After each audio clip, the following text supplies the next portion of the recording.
Marx and Engels write, "The relationship of the Revolutionary Workers' Party to the petty bourgeois Democrats is this. It cooperates with them against the party which they aim to overthrow. It opposes them wherever they wish to secure their own position. The democratic petty bourgeois, far from wanting to transform the whole society in the interest of the revolutionary proletarians, only aspire to change social conditions which will make the existing society as tolerable and comfortable for themselves as possible." And of course, we can't take anything written here by Marx and Engels dogmatically. We have to keep in mind material conditions and differences. But Address of the Central Committee to the Communist League, I think, is important and underread. At the moment, while the democratic petty bourgeois are everywhere oppressed, they preach to the proletariat general unity and reconciliation. They extend the hand of friendship and seek to found a great opposition party which will embrace all shades of democratic opinion.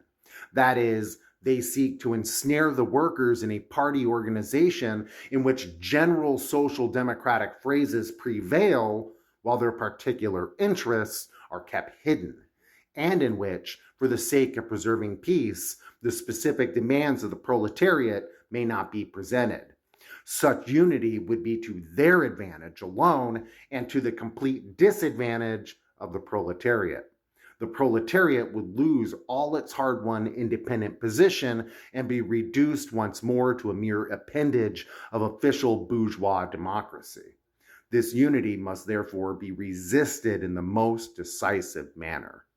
Above all, during and immediately after the struggle, the workers, as far as it is at all possible, must oppose bourgeois attempts at pacification and force the Democrats to carry out their terroristic phrases. They must work to ensure that the immediate revolutionary excitement is not suddenly suppressed after the victory.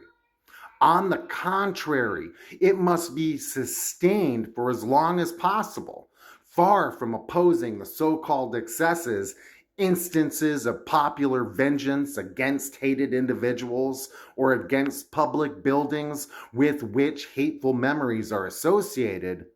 The Workers' Party must not only tolerate these actions, but must even give them direction. During and after the struggle, the workers must at every opportunity put forward their own demands against those of the bourgeois Democrats. They must demand guarantees for the workers as soon as the democratic bourgeoisie sets about taking over the government. They must achieve these guarantees by force if necessary. Again, we have to keep in mind context and where and when and why, as Marx and Engels referring to. But continuing on.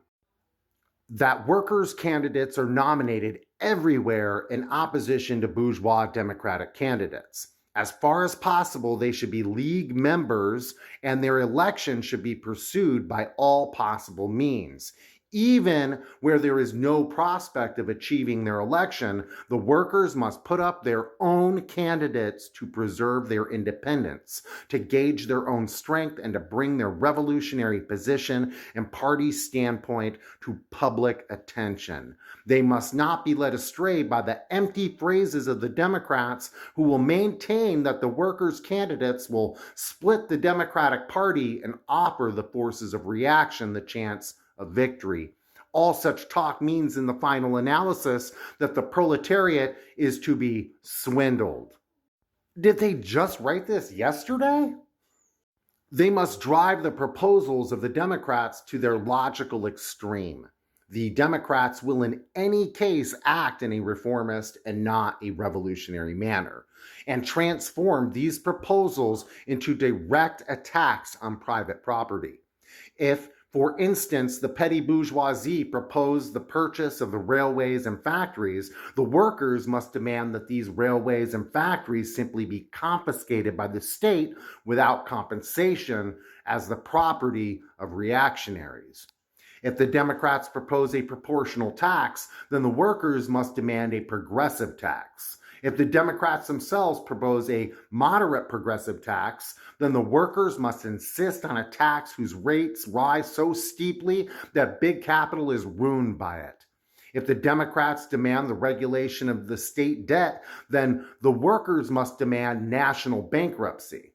The demands of the workers will thus have to be adjusted according to the measures and concessions of the Democrats.